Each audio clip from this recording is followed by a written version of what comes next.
Nagtatawanan pa rin sila na sinasalitan ng pagtungga sa bote ng Red Horse nang may tumawag sa kanila. Magkasabay silang napalingon sa pinanggalingan ng tinig. Nakilala agad nila ang kababatang si Goryo. Pareho silang nagtaka. Ang alam nila, nasa Saudi ito. Bakit nandoon sa kanila, sa loob ng sementeryo, sa tambayan nila? Baka nakauwi na. Bulong ni Redentor kay Carlo. Ang bilis talaga ng panahon. Anas naman nito. Hanep Goryo, big time ah! Biro ni Carlo. Itinama agad ni Goryo ang pangalang itinawag ni Carlo. Gregory na raw ang itawag nila dahil masyadong mabantot ang dati nitong pangalan. Hindi na daw bagay sa new look nito. May kaangasan ang tinig nito at kilos, bagaman pabiro lang ang sinabi. Hindi nila napigilang mangiti sa itsura nito. Para kasi itong may sakit na hepatitis. Paano kasi naninilaw ito sa dami ng suot na alahas sa katawan? Matapos ang mahaba-habang balitaan, sinabi na ni Goryo ang tunay na pakay. Magpapakasal na raw ito at kinukuha silang abay. Nagkatinginan sila at halos magkasabay na napakamot sa batok. First time nilang mag-abay sa kasal. Wala silang idea kung paano. Pero alam na alam nilang gastos iyon at wala iyon sa budget nila, lalo na at sa probinsya pa ng mapapangasawa nito gaganapin ang kasalan. Pamasahe pa lang balikan ay bubutas na sa bulsa nila, pwera pa ang iba. Pareho sila ng iniisip na hindi naman siguro masama kung tatanggi sila. Pag-aabay naman ang paanyaya nito. Hindi sila mamalasin, hindi gaya ng pagtangging maging ninong.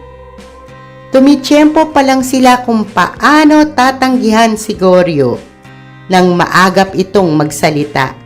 Waribay nabasa ang laman ng utak nila. Napanganga sila nang sabihin nitong sagot nito ang lahat ng gastusin mula sa isusuot nila at service ng sasakyang papunta at pauwi. Wala silang gagastusin kahit 5. Hindi daw kailangan ng regalo. Sapat na raw regalo sa kasal nito ang maging abay sila at makasama sa pinakamahalaga at maligayang araw sa buhay nito mula ng maging tao. Hindi sila makapaniwala sa narinig. Sila ang umiinom, pero ito ata ang nalasing. Tumanggi kasi itong tumagay. Kapilang na inihatid ng lola nila ang ininom dahil magdadrive pa raw. Napawaw sila. May kotse rin pala itong dala. Dahil sa mahigpit na pakiusap ni Goryo, pumayag sila. Pareho nilang day off ang araw ng kasal nito, kaya walang magiging problema sa trabaho. Matapos maisara ang usapan ay nagpalitan na sila ng cellphone number.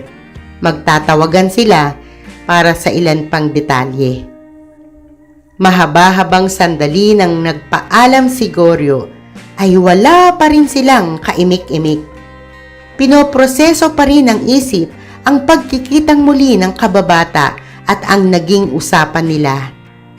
Nasa anyo pa rin nila ang gulat na may kahalong pagtataka at pananaghili. Big time na si Goryo na pag-iwanan na sila. Isa ito sa mga batang kasabay nilang kumaripas ng takbo noong lagi silang binubuli at kinikikilan ng pangkat ni Dodong. Ang isa pa nilang kasamang tumakbo noon ay manager na ng sikat na ihawan. Ito pa nga ang nagpasok sa kanila sa pinagtatrabahuhan. Asensado na ang mga ito habang sila usad pagong ang swerte.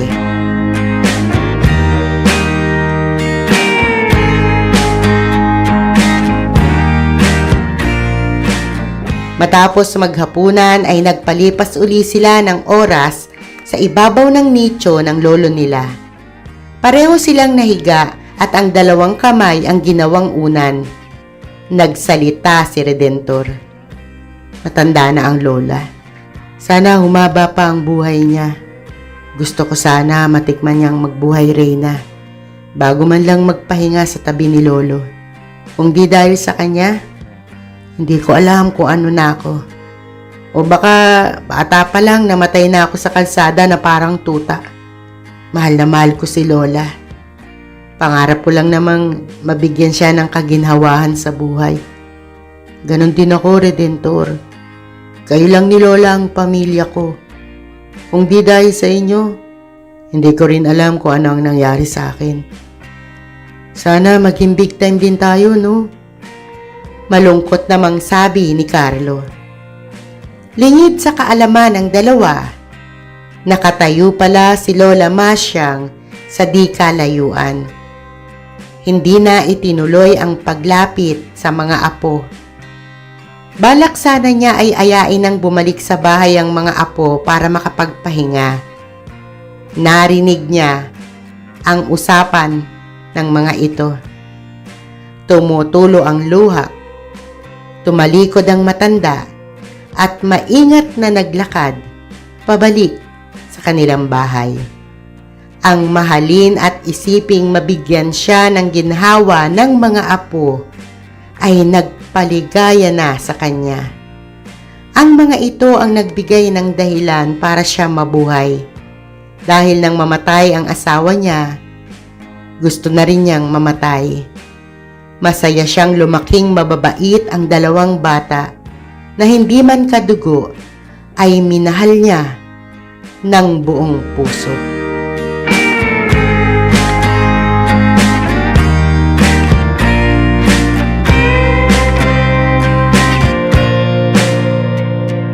Sa probinsya, kasal ni Goryo. Lintik, ang gwapo ni Goryo, bulong ni Redentor. Mukhang artista. Natatawang sagot ni Carlo. Medyo nahahawig ni Goryo ang boksingerong si Manny Pacquiao. Nakatayo na sila sa harap ng altar at inaantay ng pumasok ang bride. Akala nila ay nagyayabang lang ito nang sabihing mutya ng nayon ang mapapangasawa. Napangangas sila nang makitang ang naglalakad papasok ay ubod ng ganda. Tingin ni Redentor ay kahawig ito ng artistang si Don Zulueta. Angat ang dibdib ni Goryo nang lingunin sila. Ang ganda ng misis ko, di ba? May pagmamalaki nitong sabi. Magkasabay silang tumango. Hindi na nagawang isara ang mga bibig na may awang dahil hindi makapaniwala.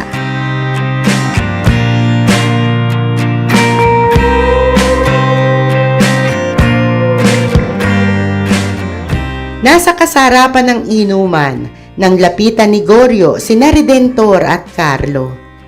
Inaya sila nito sa kabilang mesa na medyo malayo sa karamihan ng mga naroroon. Nang masigurong walang ibang makaririnig, nagkwento ito. Ang hirap paniwalaan, no? Ako man hanggang ngayon di pa rin makapaniwala eh. Alam nyo bang pinikot pa ako niyang asawa ko kaya madalian lang ang preparasyon ng kasal namin? Gusto nyo bang malaman kung paano nangyari ang mga to? Hindi sila tumango pero hindi rin umiling sa sinabing iyon ni Goryo. May sasabihin ako sa inyo. Sikreto to at sa inyo ko lang i-share. Gusto ko lang makatulong sa inyo. Walang nagsalita sa kanila. Nakatingin lang kay Goryo. Hindi to good time lang at lalong hindi ako nasisiraan ng ulo. Hindi pa rin sila nakasagot. Nagpalinga-linga uli ito at halos pabulong na nagkwento. Kasama ako ng ilang sundalo at rescue team ng pumanik ng bundok sa nayong ito. Naghiwa-hiwalay kami. 3 katao kada isang team. May natagpuan kaming mag-anak na nakakulong sa bukana ng yungib. Malaki ang punong nakaharang, kaya ang isa kong kasama naghanap ng magagamit para maiangat ang ilang maliliit na sanga. Naiwan akong mag-isa. Pero kahit mag-isa lang, hindi ko tinigilang hawanin ang pwedeng lusutan ng mga nasa loob. Nagawa ko naman. Madilim na nang makalabas ang mag-anak. Naghintay pa kami sa mga kasama ko, pero hindi dumating. Nang mainip ako, hinatid ko na ang mag-anak sa itinuturo nilang tirahan nila. Maliwanag ang buwan ng gabing yun, kaya kahit flashlight lang, madali naming narating ang tirahan nila. Pero pagkalampas namin sa isang napakalaking puno, magandang tanawin ang bumulaga sa akin. Kinakabahan man, hindi ako nagpahalata.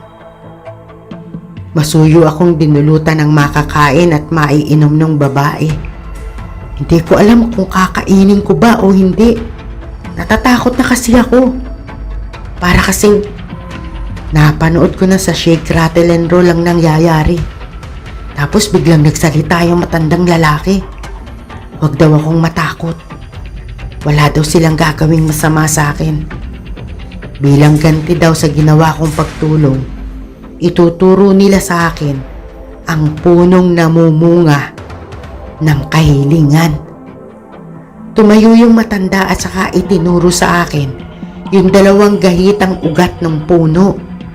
Tapos, ang sabi sa akin, sa pagbilog daw ng buwan, maglagay ako ng alay sa pagitan nun. Tapos taimtim ko daw sabihin ang kahilingan ko. Tapos nun, bumalik daw ako pagkalipas ng 3 araw. Kapag nawala daw ang alay ko, ibig sabihin, tinanggap yun ng puno at matutupad ang hiniling ko. Nung una medyo duda pa ako sa sinabi ng matanda. Pero dahil wala namang mawawala, sinunod ko ang mga sinabi niya. Totoo nga. Kaya tignan nyo, eto na ako ngayon. Kung gusto nyo sa makalawa, sasamahan ko kayo dun. Kabilugan ng buwan, kaya tamang-tama mag-alay. Sa linggo aalis na kami ni Mrs. para mag-honeymoon. Kaya pag-isipan nyong mabuti. Kung ako sa inyo, pag-isipan nyong mabuti. Hindi nakatulog sina Redentor at Carlo ng gabing iyon. Una, naaalala nila ang naiwang lola. Pangalawa, namamahay sila. At ang pangatlo, iniisip nila ang sinabi ni Goryo.